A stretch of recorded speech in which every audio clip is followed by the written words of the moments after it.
Over the years, technology has been a crucial factor in the history of economy to this day.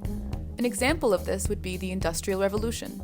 The Industrial Revolution changed the relationship between people and their jobs, but it also increased the wealth gap between the bourgeoisie and the working class.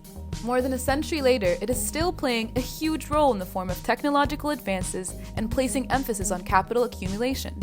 Yet, it is still unknown whether this would lead to further widening of the wealth gap. This inspired significant amount of economists such as Fourier, Engels, and Marx. Machines from the day they were invented have always played a huge role in shaping our economy. But what exactly are the machines being invented today? And how are they going to affect our economy in the near future? Today, we are in the hands of new inventions, such as self-driving cars, online shopping, self-automated machines, and robots.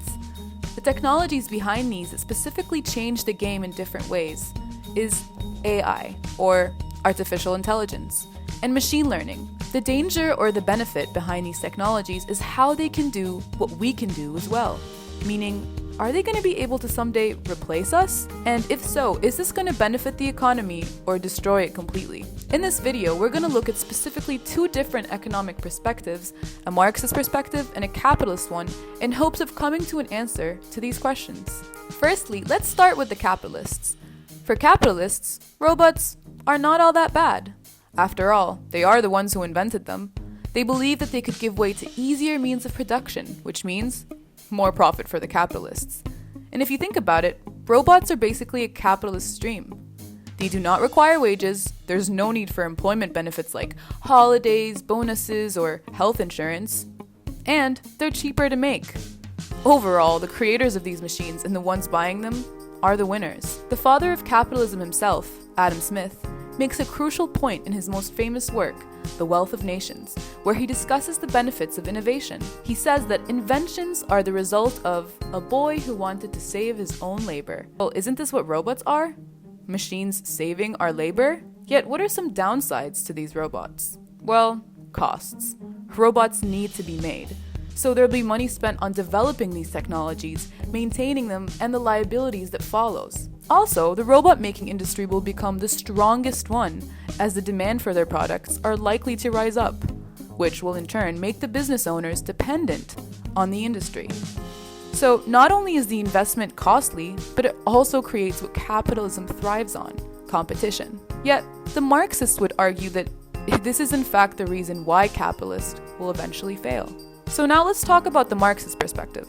How would they view the robot takeover? Well, firstly, there'll be more leisure time and less alienation from the self as the workers will be replaced. In Marx's Estranged Labor, he entails three main points.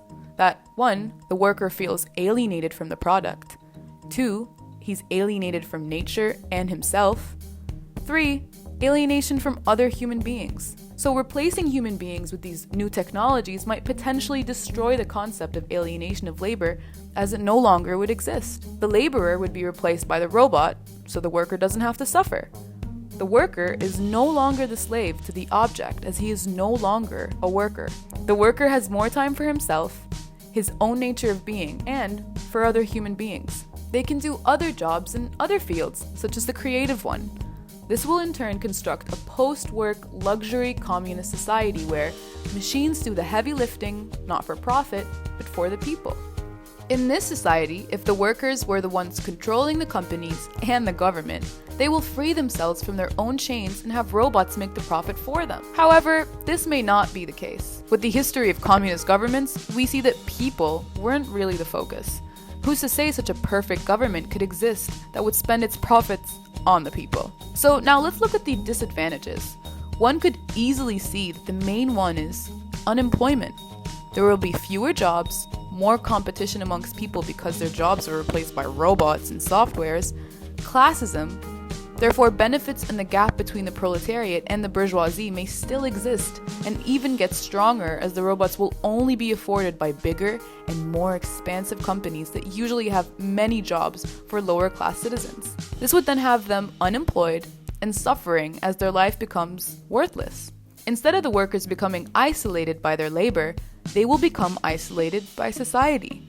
They are not educated, they're not equipped enough to make the robots, so they'll become nobody. making only the creators and owners of these machines profit. In Marx and Engels' Manifesto of the Communist Party, they address that the workers' existence is only through their labor. With the idea of their labor disappearing, this could potentially also mean that the workers' existence would be nothing. If the robots were to take over, we can see today that the boring jobs would be on us. The isolation becomes stronger. Automation supposedly makes us work less, but instead it just makes us work longer and earn less in way worse jobs. Although, can we not blame this on the capitalist society? If one were to reform into a Marxist society, maybe as Marx said, we could all live in a potential utopia? In Marx's work, The Grundrisse, he claims that in a world with automation and without capitalism, it's basically a utopia. Workers have more free time and everyone wins.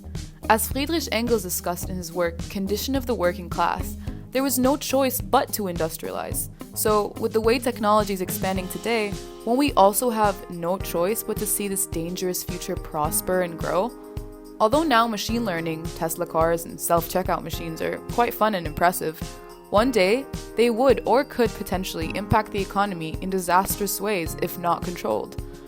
From both perspectives, we can learn the way in which technology could benefit us, but also potentially harm us.